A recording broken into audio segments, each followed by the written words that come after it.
Right, so today our topic is going to be exporting from Scopus. How many, how much? So this is a very technical session today. And before I get started, you can see my screen. Today my screens are a little bit different. So let me just stop my video and then I can use my other screen, right? So my name is Lucius Kumbi. I'm a senior customer consultant for research intelligence. I'm based in South Africa.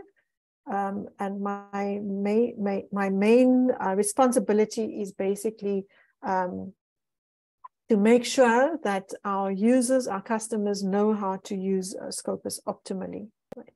So in our session today, before we get there, just a reminder that everybody has been muted because we are in webinar mode and we are recording the session. So we don't want so many disturbances, but you can put your questions in the Q&A. I'll come back to your questions at the end of the session.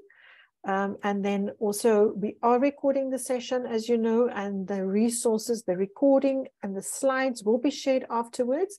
And you will get an email with information to download your certificate.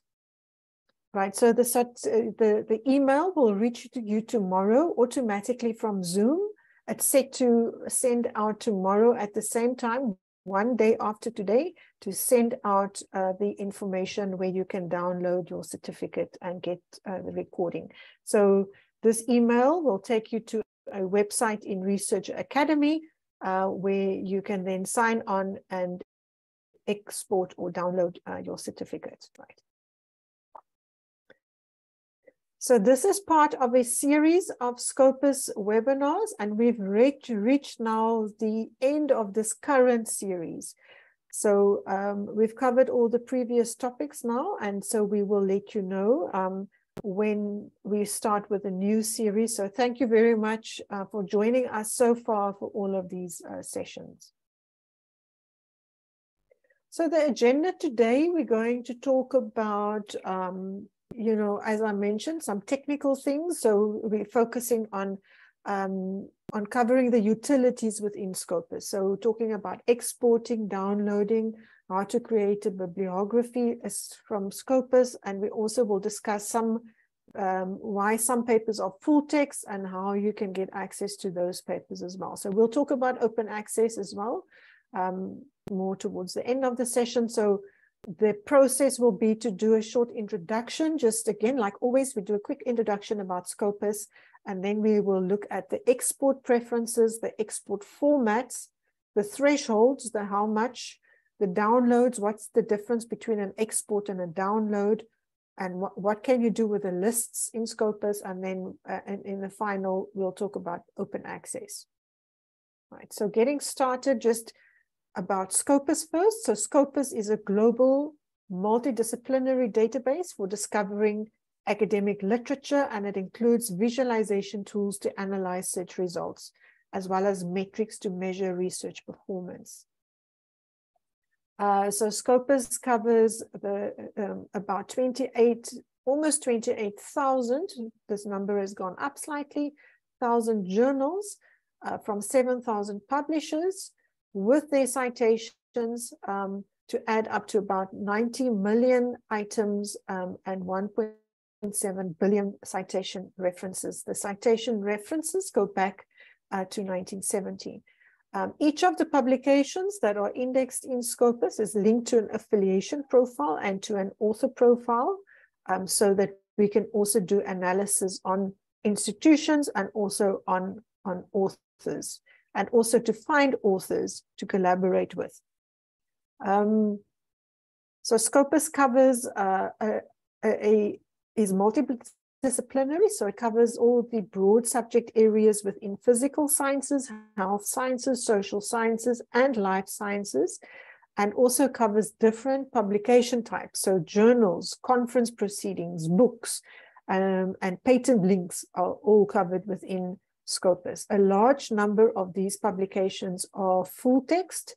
There's about 20.5 million open access documents. So open access documents is by definition full text, and you will be able to, through Scopus, get access to the full text. Then that's about 20 million, so I don't know, about a quarter of the total database. Then there are also journals where the entire journal is open access. So all the articles within the journal is open access. That's what we call gold open access. Right. So the process for journals to make their articles available through Scopus is quite a rigorous process. It goes through the selection, the content selection and advisory board, and every journal is curated. It has to comply with a number of selection criteria. So about 46% of the submissions that we get from journal editors to be indexed in Scopus are accepted. So there's a large number of journals that do not comply with this. And even when the journal has been accepted for indexing, it also goes through a re-evaluation process. So we have algorithms in the back of Scopus to let us know when the behavior of a journal so that we can follow up and re-evaluate journals if it is necessary. We also rely on feedback from our users. So academics and students, librarians using Scopus to let us know when they see something, a journal in Scopus that does not look like a legitimate journal, so that we can follow up and check on that. So getting to our topic of the day, if I can just, sorry for a moment, I just want to share again.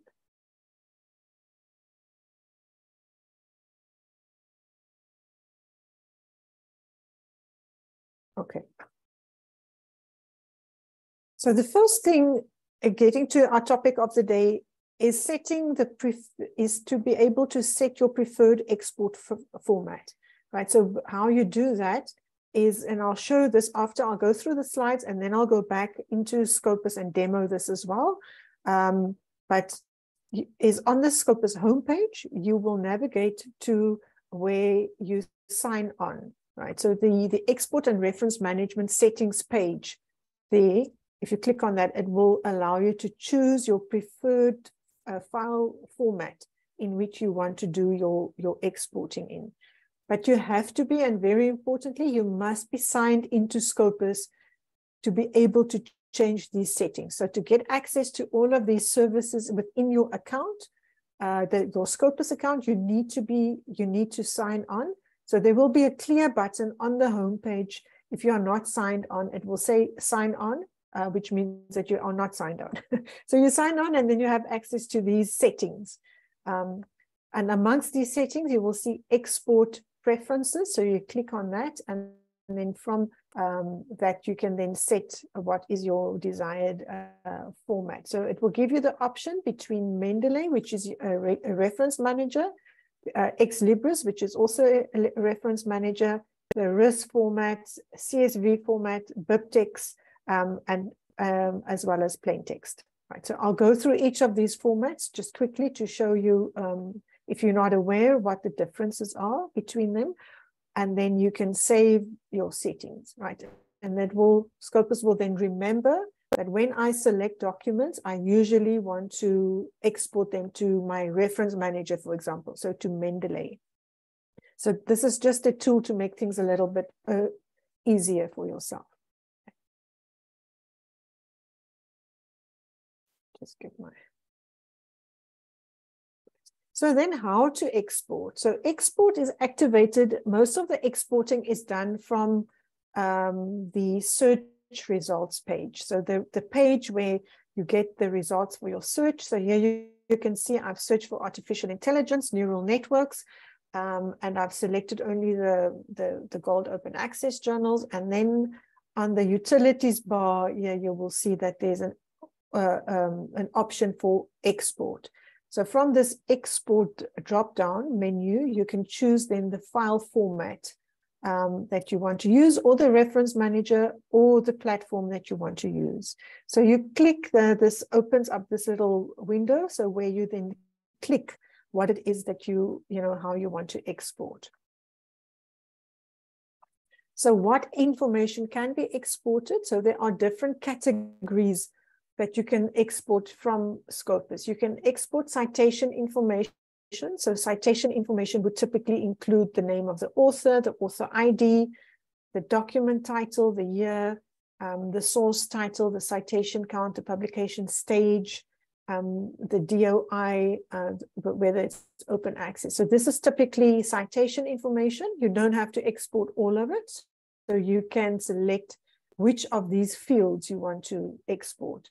Under bibliographic information, you will find the affiliation of the authors, the serial, the ISSNs, for example, the PubMed ID, the name of the publisher, the name of the editors, if it's a book, the language of the original document, the correspondence address, etc. So this is bibliographical information. If you want that included, you can make a combination of these, as long as it's under a number of exports, which I'll come to in a minute. Right? So then you also have your abstract and keywords. If you want to export the abstract, the keywords, you can select those, or the funding details, the name of the funder or the sponsor, the acronym, and then other information includes trade names, manufacturer, accession numbers, conference information, and also the references, right? So you can export all the references as well, right? So you can export a combination of any of these fields, but if your export is higher than 20,000, you can only export citation information, or up to, if it's more than 2,000 items, you can only export the citation information. If it's lower than 2,000 documents that you've selected, and let me just go back one slide. So in this results, on the results page, if you select up to 2,000 documents to export, then you can use a combination of any of these fields, but if it's more than 2,000, you can only export the citation information.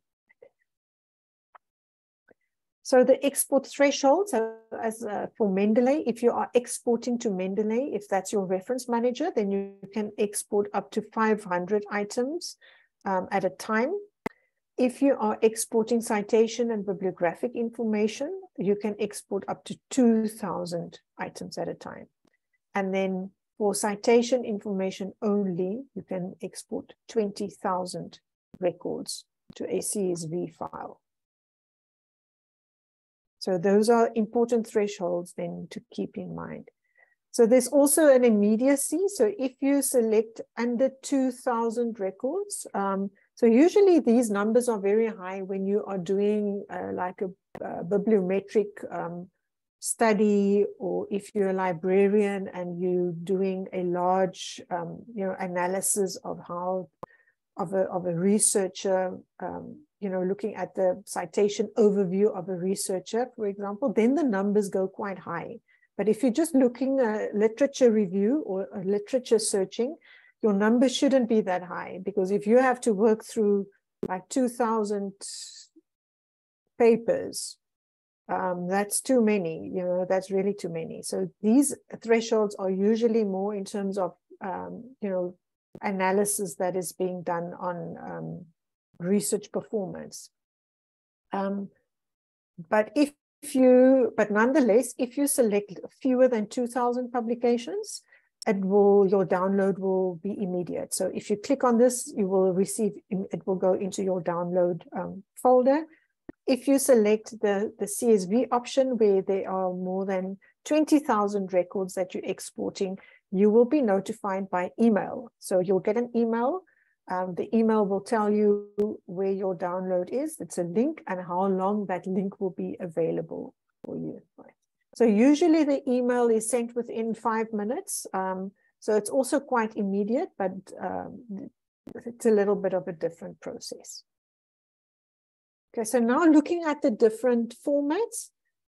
So the first format that you can select is the RIS format. So the RIS is a standardized tag format which was developed by the Research Information Systems Company. That's why it's called the RIS. And it basically includes a tag, basically 2 letters that and spaces that indicate the different fields, so the bibliographic fields that are included. So each tag then supports a different field. So this is often used by libraries often. So very popular, the RIS format. So most of you will be very familiar with the CSV format. So the CSV format is a comma-separated values file, which allows data to be saved in a tabular format. CSV looks, like any spreadsheet basically, but it has a CSV extension, and it can be used across most of the programs, common programs like Microsoft, Google, etc., Google Spreadsheets. Then BibTeX, I think many of you will be using BibTeX. So BibTeX is a reference management software for formatting lists of references. So also reference orientated, but it is typically used together with LaTeX document preparation. So those of you using LaTeX will be also probably be familiar with BibTeX. So that's the other format. Then you can also export into plain text, or ASCII format. So this downloads then to your browser usually, and you can select. So this is basically then unformatted text. So it means there's no font color sizing. So none of that. There's no tags included in it. It's just only the text. And what is useful about this is that it can be used, it's machine readable. So it's universally machine readable. It's a little bit old fashioned, I would almost say. And many of the keyboards have more characters than what ASCII can actually accommodate, but it is it's still useful for those of you who actually know what to do with it. So the ASCII format is the other format that is available. Right. So the most common one, of course, would be the CSV format. So you download directly into Excel, and then there's also a setup where you can use it in a table format and not with a comma separation. Right. So those are the common exports available. So all the exports, as you could see, most of the exporting happens on the search results page. But now we get to download, and the difference between an export and a download is the download is in a PDF format. So it is also the full text. It is the full article. And there's a limitation on the full text, where you can only download 50 at a time, 50 documents at a time. I'm surprised that I didn't include this on the slide. I will add it now. So the DDM, the document download manager that we are using, can easily download. It's accessible through Google Chrome, Firefox, as well as Edge. So if you are using Edge, Microsoft Edge, you must manually allow non-approved Chrome extensions. So the download is optimized for Chrome. So if you're using Edge, then you just have to add any extensions in Microsoft Edge as well. Right. So also from the search results page, you click on download. It's next to the export function. Click on download. Then there will be a pop-up to show you the documents that you have selected, and then it will also warn you or notify you that some of the documents may not be available in full text. So when you are selecting your documents, sometimes at that stage, you don't know whether it is actually full text available or not. If you haven't selected open access, and even if you select open access, it's not guaranteed that it will be available through the technology that we used for the downloads, right? So there's just a note there to say, don't expect that everything will be downloaded, because we can only download those articles that we have available or was made available to Scopus in a full text format. And so remember that Scopus is by default a bibliographic database. It's not a full text database. The full text is only available if it was made available by the publisher in an open access or a full text format, right? So full text is not the default. The default is bibliographic information only. All right, so I haven't added that there, but I just want to repeat the download threshold is 50 at a time, 50 documents at a time. So then there's another functionality in Scopus. It's also on the search results page. So if you there's an option. I'll show this when we go into the demo. It's also on that utilities line on the utilities bar. You can navigate beyond the little dots, and you can go to, there's an option to create a bibliography. So if you create a bibliography, it's going to present in a PDF format. So it's not something that you can use actually as a bibliography in a Word file, for example, because it actually exports into two formats, sorry, into HTML and into text. But I think this is also one of those services or functionalities that we have in Scopus, that you would use it more in terms of when you are, say, a lecturer and you want to put together a list of readings for your students or something like that, or just a reminder for yourself about these are the documents that I still want to read. It's not so useful for an actual reference manager. So this was developed and made available long before we had things like reference managers like Mendeley and RefWorks, for example. So it's almost like an old-fashioned service, but it is still there, it is still available, and it is useful if you just want to create a list, a reference list for your readings, for example. So if you navigate to this, create a bibliography, you can include about 1,000 documents in your bibliography. If you select format, you can choose between HTML and text, and you can also select the style.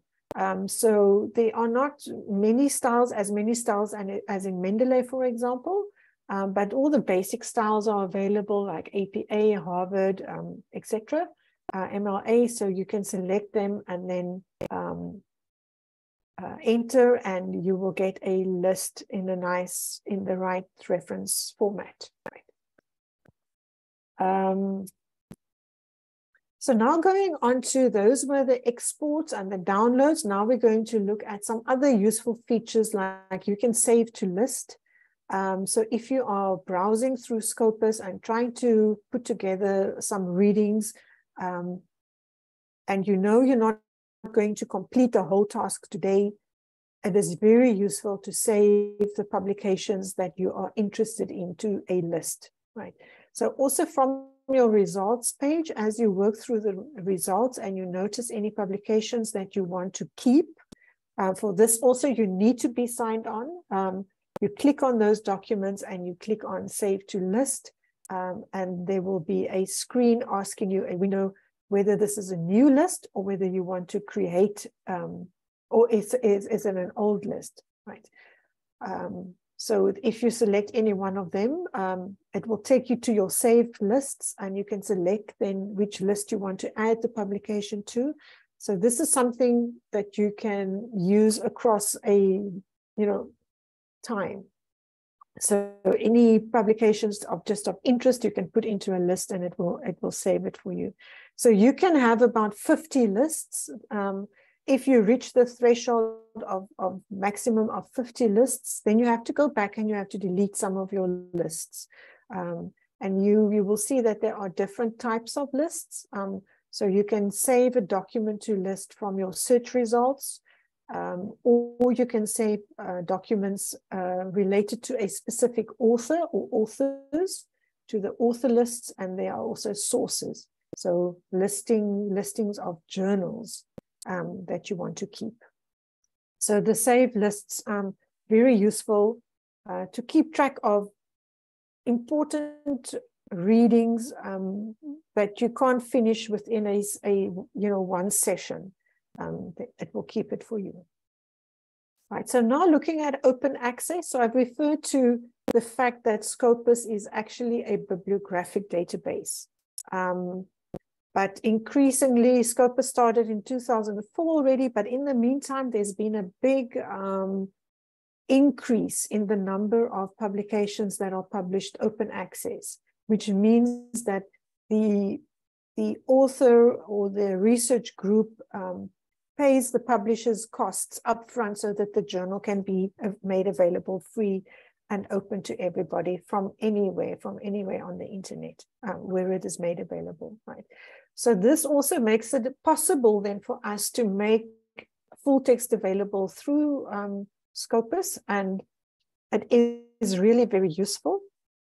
So from the first page, from your search results page, you will find a filter. So on the refine panel on the left-hand side of the Scopus search results, you can filter then for if you want to find only publications that are available full text, right?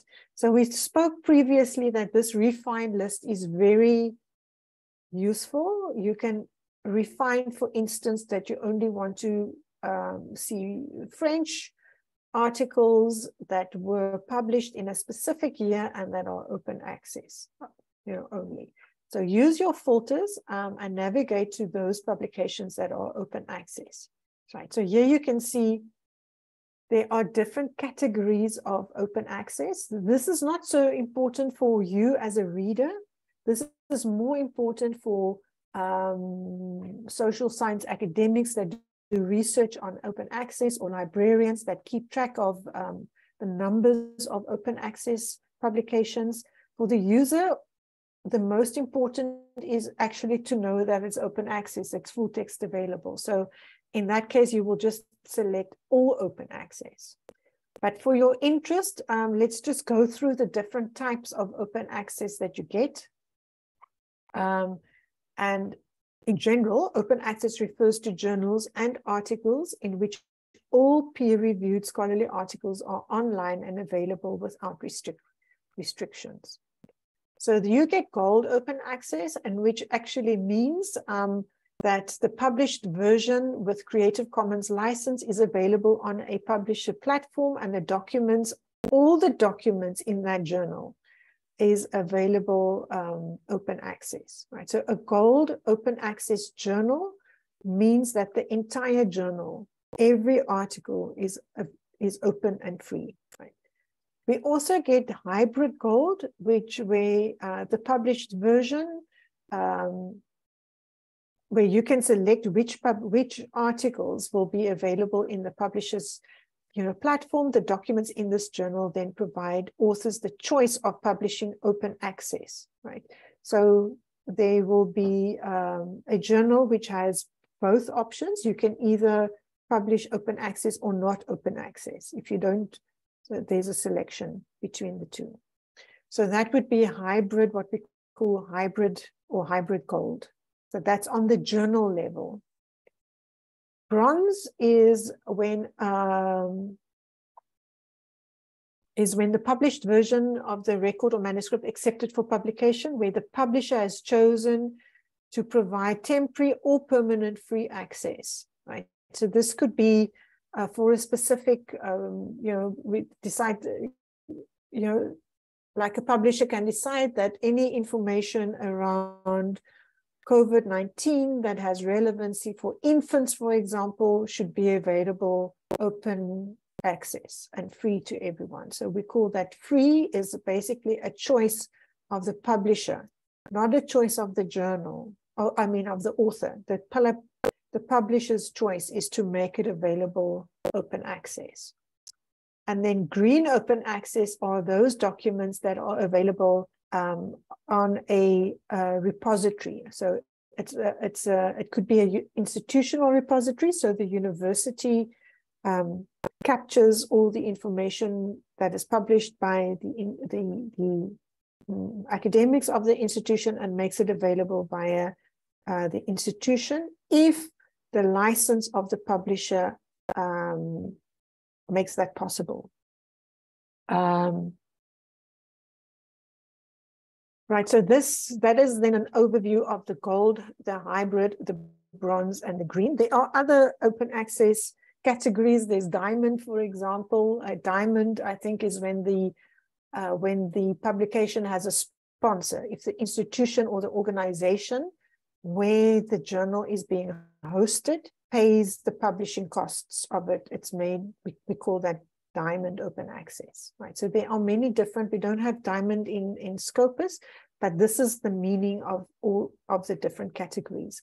As a user, as a scholar, as a student, the main thing to know is that all the open access categories lead to the same thing. It's open and free full text.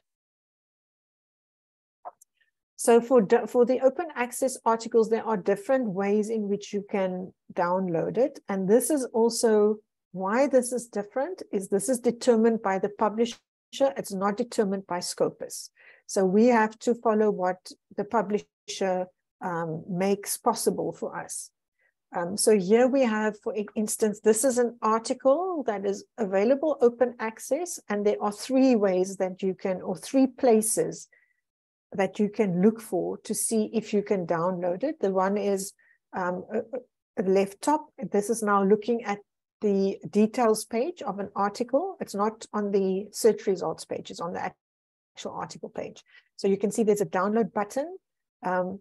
Otherwise, you can look at the full text options. Usually the full text options take you to the publisher's website, where it will be full text in HTML on the website. In the browser, you can see it full text.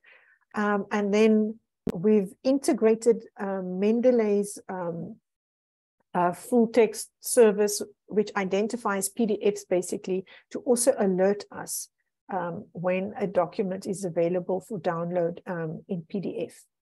So this little red flag will appear. It doesn't always appear. It's basically technical specifications that allow us to show this flag or not. But if it appears, then you can select that and you can download the PDF. Right. So three places you can check whether how you can download an article if it is open access.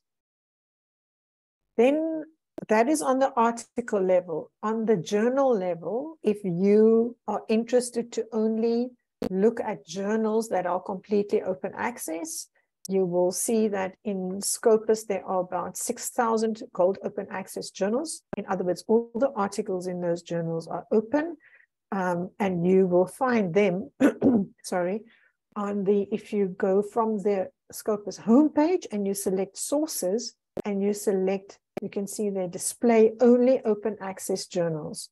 Then from that list, you can select which journals are relevant for your subject area and focus your research only on those specific journals. Right.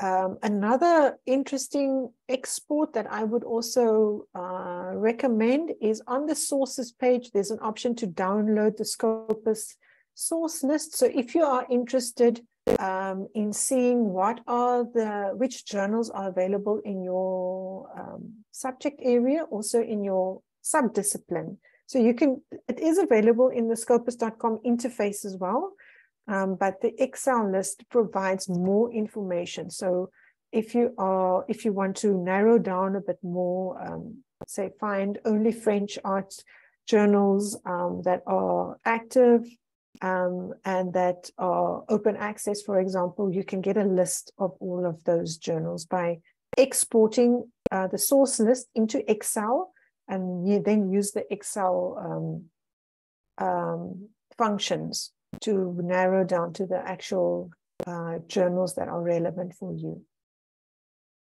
So with that, I've come to the end of the slide. So I just want to go back into Scopus and just make sure that just stop sharing and share again.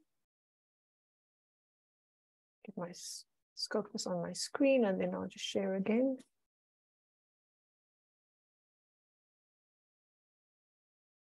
Right, so here we are on the Scopus homepage. So when you do your search, say I'll say artificial intelligence again.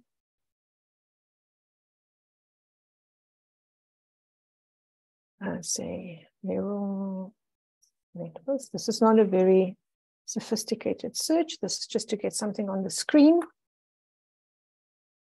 and search. So it's from this page, from the next page, the search results page, where you start seeing this option, the export function. So now, first then, just select the journals that you want to export. 1, 2, 3 journals. Articles are interesting. I want to export them. So select your articles. Something went wrong. And then go to export. You have to click on the down arrow. So if you have used your account setting to set up your preferences. So if you sign in, you set up your preferences. So mine is for Excel. If you select Mendeley and you go back, let me see if I can go back. It will. Oh, I didn't save. That's why. So let me just go back to export preferences.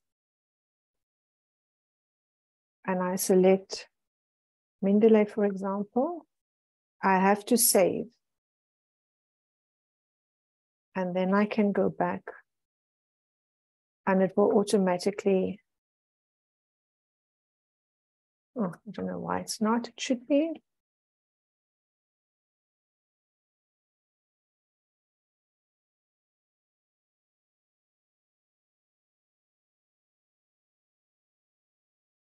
I'm not sure why, but let's continue. So it would usually then automatically. It seems like I keep doing something wrong. Let me just try again. So now I've selected Mendeley, and it will automatically export into Mendeley. Otherwise, if you have to click on the down arrow where you have the options to choose. And even if you set up your preferences, you can still, it should actually show then what your preference is. Maybe if I have to refresh my session, then it will show. But you can still change it and say, okay, I don't want this to Mendeley, I want this to CSV. And then I can select any of the fields that I want to use the sponsor and what is, and I won't put in the references, but I'll put in the abstracts, for example. And then from the format that I've selected, then I can export that. So you can select across any of these categories, except if it's more than 2,000 items, then you can only export citation information. The download function, as I mentioned, right next to the export function, there's no down arrow. There's only one type of export, and that is, download. So if you select download, it's going to download the PDF option that's available. Yeah. It says also you can download a maximum of 50. And if I'm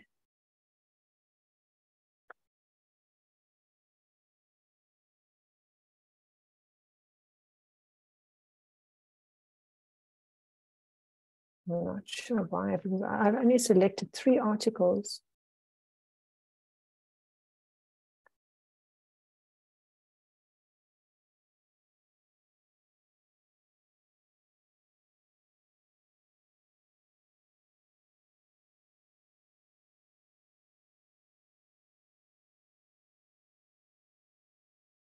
Okay, I'm not going to do that because I'm not sure why it's seeing more publications. Yeah, so your search session has to be changed manually. So that's why. Okay. So download, just keep in mind 50 at a time. It will export the full text in a PDF format. If you want to see only open access journals, then you use your refine panel and you select all open access. You can also, you just see there are other categories as well. So there is also a short, clear definition of what each of them means. But for academics, usually, and for scholars, usually, it's not necessary, to distinguish between these different types, and you can just select all open access. Remember to limit then, to say I want only those publications in 2022.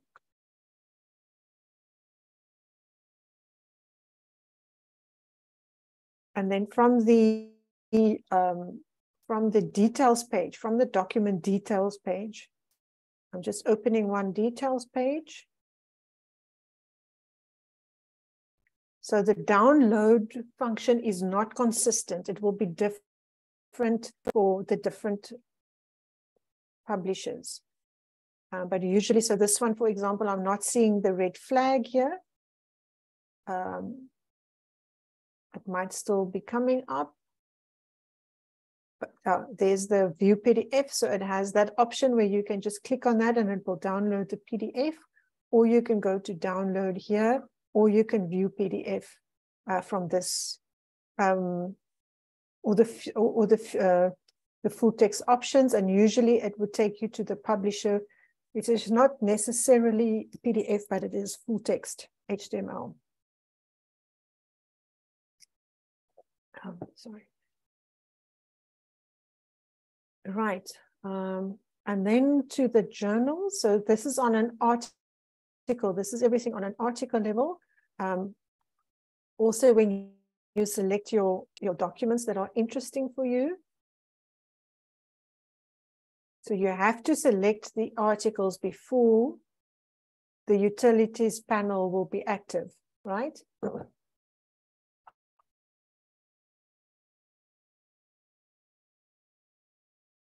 And then I can go to the 3 dots and then I can view my creative bibliography. So that's where you can do that. So the other function that we also talked about was to look at the journals. So to look at journals, you go to sources where the entire journal is then open access. And from here, if you want to see, for instance, only open access journals that are, say, quartile 2 journals, in other words, they are in the top 50th percentile. I only want to see journals, then I can apply these filters and it will show me journals where the entire journal is full text. So here you have a list of, you can see each of them open access, and this open access is also shown on the journal profile page. So there you've got open access, and it will tell you more about the open access type as well. And then, as I mentioned, the option here in the interface, there's an option to download the list, the Excel list. The Excel list also includes a lot of information that would be useful. So for instance, from here, you can't filter for language. In the Excel list, you can filter for language as well. Right. So I think that was just in terms of showing you where the functionality lies within Scopus. So now you can, if there are any questions, let's see. I don't know, Karima, if you picked up any questions that I should answer. Thank you, Lucia. The first question is there a way to use the compare sources option automatically for a saved list of sources? Yeah, so there's not, I'm not sure I understand specifically what this is, but you can, there is a compare sources option from the, it's not really relevant for today's topic, it's not about exporting or downloading, but if you do a search and you narrow down, so this is a very big search results, but let's say, just give me a minute. It looks like my browser is just overwhelmed at the moment.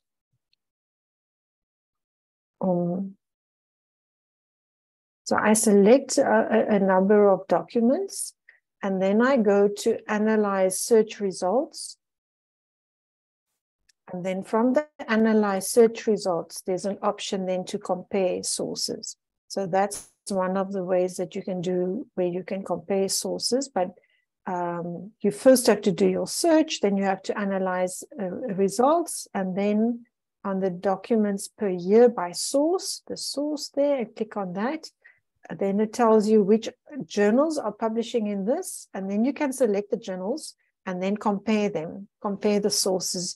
And when you compare the sources, it gives you the option then to compare the metrics, the site score, but not other things. You can't compare whether it's open access or not open access.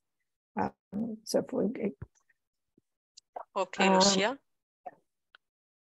Other question, can we export the whole text for open access publications? Yes, yes. So if you select an open access document and you export or not export, if you download, you have to use the download function. Then yes, then you can, it will be in full text. It will have all the text in it. Okay. Other question, can we export the metadata for paid papers? The paid papers, so paid papers would be the open access, and you want to export the metadata. Yes, yes. Yes. Yeah, so you just use your export function. So you have to filter by open access. Sorry, my browser is just a bit slow now, but you do a search. I'll go back to my results page.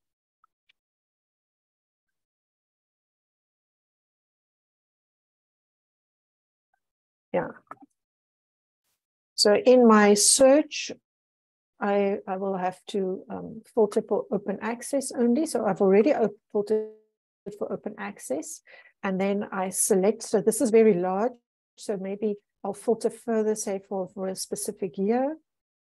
Number 2.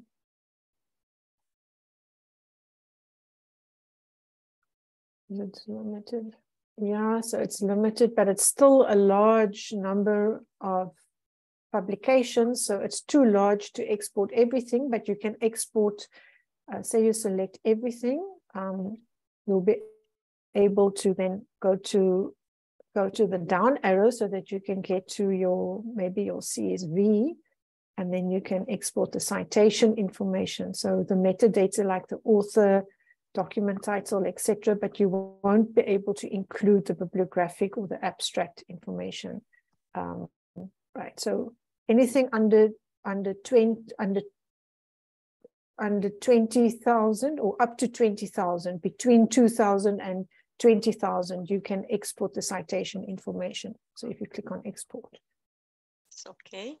Other question, what is the impact of open access journal and some allegation of predatory practices on scientific research and protection of papers? Yeah. So the impact of open access journals is measured exactly the same way as any other journal. So we count the number of citations divided by the number of documents, and we use the site score. So there's been a lot of studies globally about which is the better one. They're very equal at the moment. We can't say that open access gets more citations or, subscription journals get more citations. We definitely know that open access journal publications get more views and more downloads, but not necessarily more citations. But as open access becomes, more and more, it grows, that could change.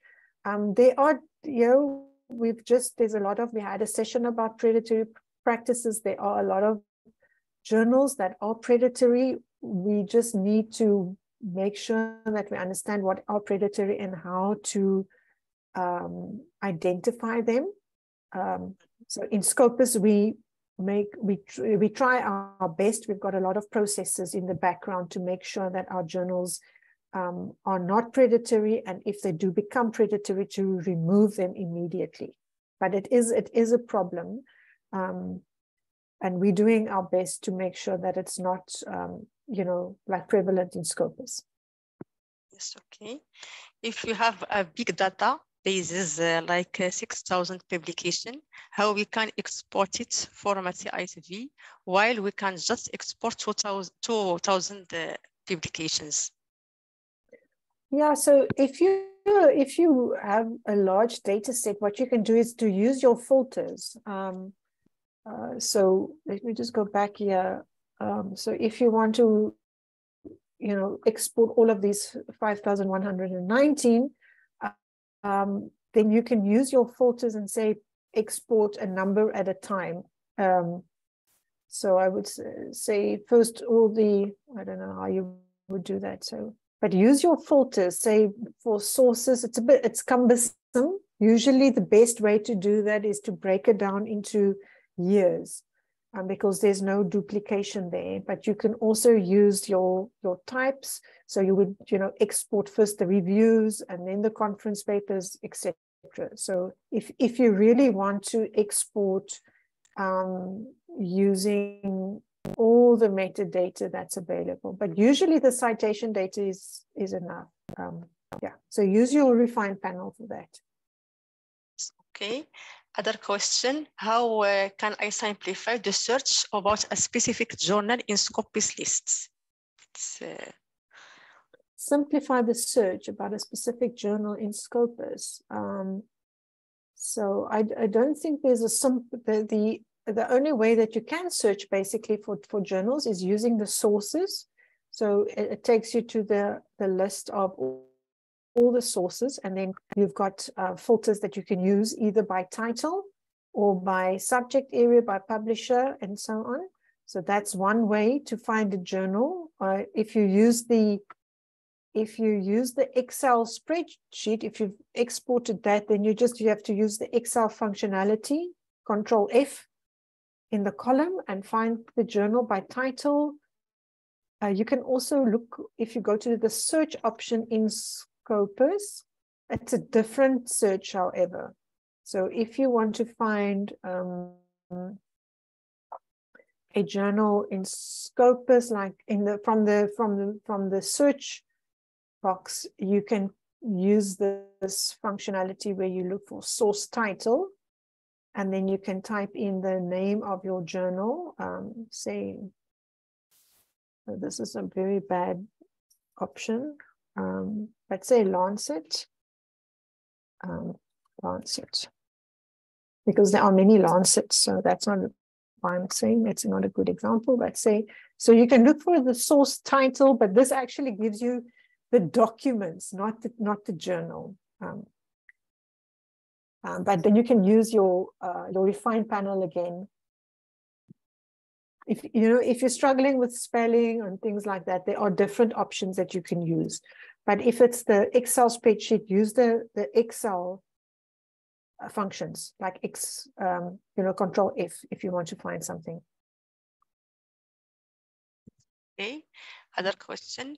Is it ethical to use machine translation tools to publish work in a foreign language, written first in the native language? Oh, I can't answer that. I can't answer that. So that you have to ask a publisher. So I won't be able to ask that. Answer that. But okay. An interesting one.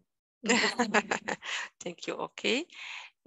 How to download an article for free? Yeah. So if it's in Scopus and it's open access, then it's free. Mm-hmm. Yes. Okay. Can we use Zotero instead of Mendeley? So the exports functions are yeah. So we don't have Zotero. What you would have to do then is to export in a format that Zotero can use. I'm not sure what Zotero uses, if it's risk maybe, but there's no direct export at the moment into Zotero. I thought we had it at one stage, but no, it's not, unfortunately not available. Thank you. Donc, it's all the questions. Donc, merci Lucia, merci Nora et merci chère communauté scientifique. C'est un plaisir de vous accompagner. Notre prochain webinaire et dernier webinaire dans ce cycle de formation Elsevier aura lieu le 27 avril sur Mendeley. Donc, nous vous donnons rendez-vous, Inch'Allah, en septembre-octobre prochain pour un nouveau cycle de formation Elsevier et Clarivate. Merci tout le monde. Thank you, Lucia. Thanks. You're welcome. Thanks, everyone. Bye-bye. Bye-bye. Bye-bye.